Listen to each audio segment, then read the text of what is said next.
ఆరోగ్యకరమైన రుచికరమైన వంటలతో నేను మీ ముందుకు వచ్చేసాను. హాయ్ అండి, నా పేరు స్వప్న. వెల్కమ్ టు ఫ్లేవర్స్ బై స్వప్న.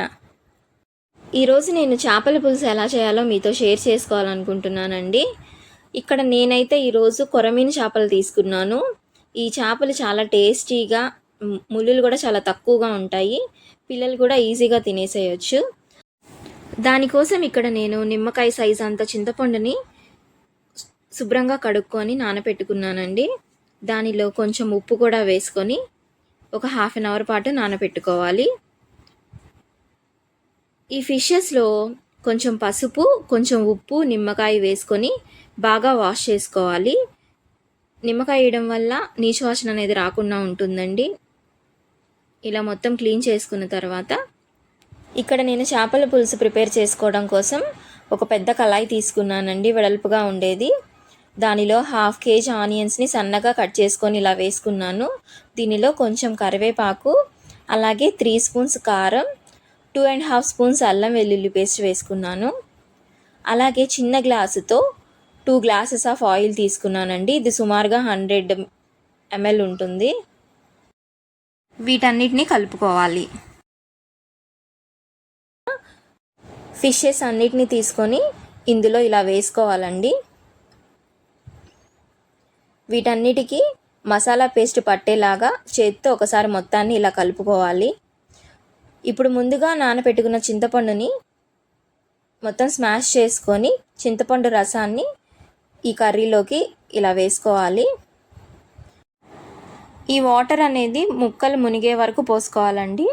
ఇక్కడ నేను 2.5 గ్లాస్ వాటర్ అయితే తీసుకున్నాను. ఈ స్టేజ్లోనే ఒకసారి ఉప్పు, కారం కూడా చెక్ చేసుకోవాలండి. తర్వాత దీనిలో 2 పచ్చిమిర్చిని సన్నగా చీల్చి దీనిపైన ఇలా వేసాను. కొంచెం కొత్తిమీరను కూడా వేసుకొని 20 మినిట్స్ పాటు దీన్ని ఉడికించుకోవాలండి.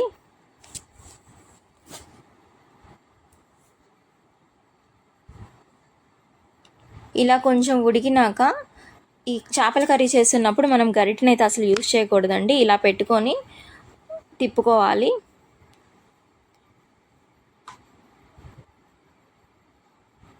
ఇలా కొంచెం గ్రేవీ అనేది దగ్గరికి వచ్చినాక ఇందులో నేను జీడిపప్పు, నువ్వులు కలిపి పౌడర్ చేసుకున్నానండి. ఈ పేస్ట్ని 2 స్పూన్స్ వేసుకుంటున్నాను. ఇది వేయడం వల్ల గ్రేవీ అనేది కొంచెం చిక్కగా వస్తుంది. వేసుకొని మరొకసారి కలుపుకోవాలి. ఫైనల్గా దీనిపైన కొంచెం కొత్తిమీర వేసి 1 నిమిషం ఉంచి ఆపేసేయడమే అండి. అంతే అండి, ఎంతో ఈజీగా టేస్టీగా ఉండే ఫిష్ కర్రీ అయితే రెడీ అయిపోయింది.